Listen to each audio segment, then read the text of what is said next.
برای تردد قانونی با موتور سنگین دقیقاً چقدر باید هزینه کنی؟ خیلی فکر میکنن که فقط کافیه که موتورشون سند داشته باشه، در حالی که شما برای تردد قانونی با موتور سنگین نیازمند پلاک ورزشی هستید که نیاز به عضویت در فدراسیون موتورسواری، گواهی عدم سوء پیشینه و اسناد قانونی موتور دارید. اما سخت‌ترین مرحله سند موتوره.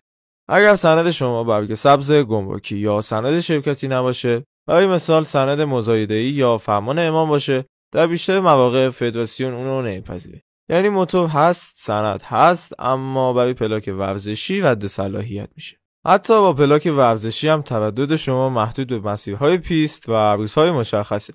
تردد آزاد در شهر ممنوعه و جریمه و توقیف در انتظار شماست.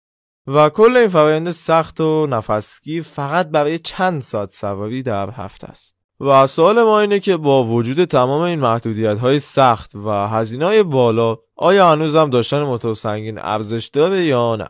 به نظر من که هنوزم داره. نظر شما چیه؟